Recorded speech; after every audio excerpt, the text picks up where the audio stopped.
మీరు నన్ను కొన్ని రోజుల నుంచి చూస్తున్నారు కదా, హ్యాపీగా కనిపిస్తూ ఉంటా, భగవద్గీత లాంటి నాలెడ్జ్ ఉంది. సో నా లైఫ్లో ప్రాబ్లమ్స్ లేదు, స్ట్రగల్ లేదు, పెయిన్ లేదు అని అనుకుంటున్నారా? ఇన్ కేస్ అనుకుంటే నిజం చెప్తున్నాను, మీ లైఫ్లో ఎంత స్ట్రగల్ ఉంది, ఎంత ప్రాబ్లమ్స్ ఉన్నాయి, ఎంత పెయిన్స్ ఉన్నాయో నా లైఫ్లో కూడా ఎగ్జాక్ట్గా సేమ్ అంతే ఉన్నాయి. ఒక్క ఇంచ్ పైకి లేదు, ఒక్క ఇంచ్ కిందకి లేదు.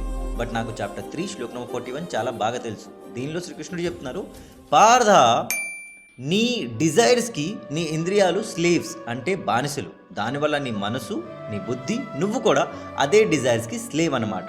ఒక ఎగ్జాంపుల్ చెప్తాను.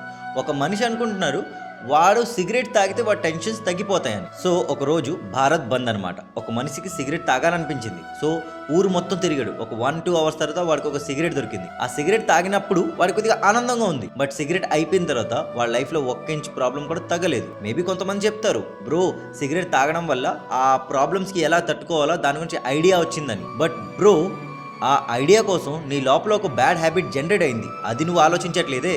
సో దీన్ని బట్టి ఏమర్థమైందంటే, ఒక డిజైర్ ఒక డ్రగ్ లాంటిది. దాన్ని వెతుకుతున్నప్పుడు చాలా స్ట్రగల్ చేయాలి. అది దొరికిన తర్వాత అనుభవిస్తున్నప్పుడే కొద్దిగా హ్యాపీనెస్ ఉంటుంది. అది అయిపోయిన తర్వాత మళ్ళీ స్ట్రగల్ చేయాల్సిందే. సో మీ డిజైర్ కి మీరు బానిసలు కాకండి. ఒక సింపుల్ మాటలో చెప్పాలంటే, మీ లైఫ్ లో బానిసల్లాగా కాదు, రాజులాగా బతకండి. మీ డిజైర్స్ ని కంట్రోల్ చేసుకోండి. తస్మత్వమింద్రియాణ్యారౌ నియమ్య భరతర్షభ ఆత్మానం ప్రజహిహేనం జ్ఞాన విజ్ఞాన నాశనం.